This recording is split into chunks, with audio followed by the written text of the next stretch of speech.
By now, I'm sure the majority of you have seen this crazy hostage shot that the SWAT team took through a computer monitor.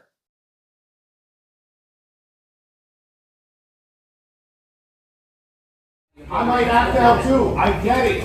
I can empathize with that situation. But keep talking to me. Keep talking to me. Let me know what's going through your head right now. What concerns you have? I want to make sure you're the most relaxed. Go, go, go, Go, go, go. You're the most relaxed. go, go, go, go, go. After I saw that video, it really got me thinking that I really want to try that. So that's exactly what we did, and we went ahead and tested this, and that's what we're going to go over in this video.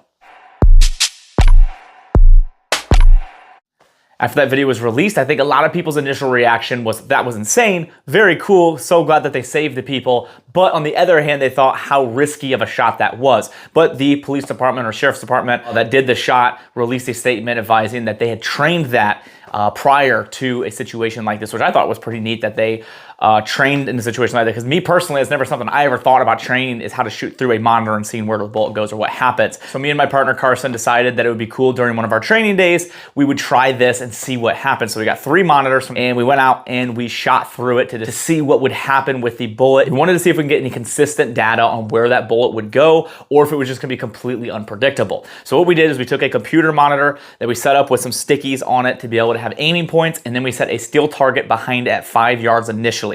We put a sticky right in the middle of that, and we lined up the 2 stickies. If you shot through the first sticky, in theory, it would go straight through and hit the target behind it. And then if there was any deviation, we would be able to see that. So we decided to do this at 40 yards because there's really not a lot of situations in office buildings where there's going to be a computer that I can see that would be beyond that distance. I think 40 yards might have even been long, but we still wanted to have some kind of distance to this. Then we figured that the hostage taker most likely would not be against it. We figured about 3 to 5 yards back, so we started with 5 yards. Here is the first shot that we took.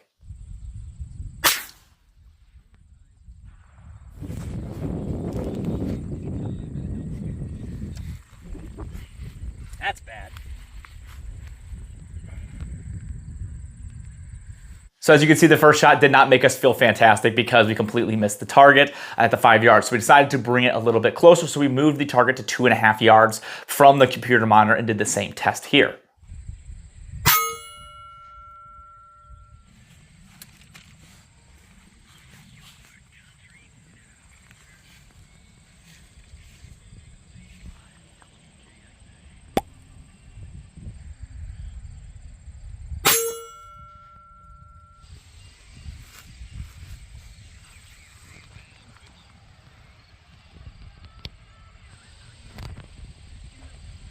So as you saw from the video, shot 2 and 3 went the complete opposite directions of each other. One went low, one went high. So there's really no conclusive data there, which started to make us believe what we initially thought, is there's really no consistency when shooting through a device like this because of everything that's inside of it. You don't know what you're gonna hit. But we didn't want to stop there, so we went ahead and shot some more rounds. So here's number 4 and 5.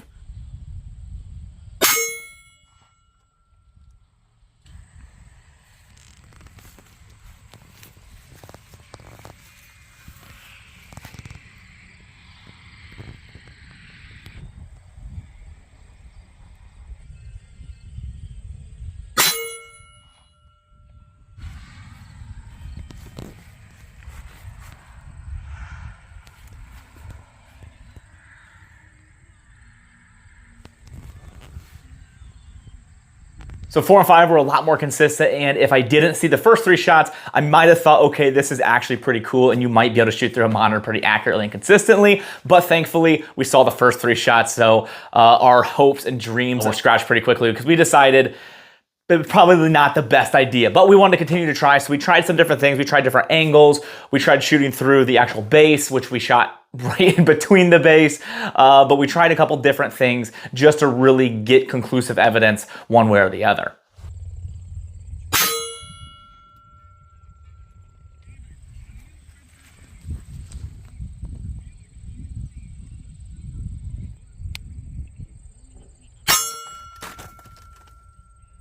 Now the last shots we took weren't terribly off. One was a little bit high, but they were pretty on for the most part. But in conclusion, we decided as a team that it's probably not the best idea to shoot through a computer monitor, and the guy that ended up taking the shot was incredibly lucky.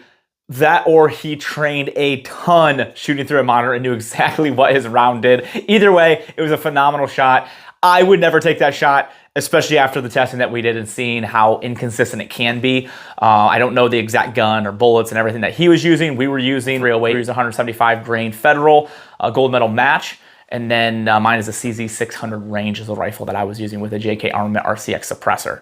I have a video here breaking down the entire rifle if you're interested in the full details of that gun and why I set it up the way I did. But I hope this video is entertaining to you. I like to go out and try situations that I've seen online and test it out at the range and see how plausible it is, how easy it is, or if I can do it myself and recreate it. So that's what we did here, and I thought it was a lot of fun going out and doing that. We do have 2 more monitors that we can go through if we wanted to, so we might do a couple more tests just to really get even more conclusive. We might get a big old piece of cardboard and see exactly where every round goes and go from there. But thanks somebody that made a lot of this happen, and that is Brownells. I cannot thank these guys enough for everything that they do for me here. Unfortunately, I can't say a ton, but Brownells, and you guys can go to my website, tacticaladvisor.net, and there's gonna be ways from there to be able to help you at Brownells, to do things really cool at Brownells. So thank you so much to Brownells. And then Howitzer Clothing donates 5% of proceeds to charity, which is super cool. They're a clothing brand, so I can say things about them. And they've donated over $2.5 million. And they have a Tactical Advisor t-shirt, which is really cool. And there's a link in the description if you guys wanna pick one up and support the channel as well. Other than that, check out my Rumble, and I can have freedom of speech and actually say the things that I want to and not have to be censored. And I appreciate you guys so much. Thank you.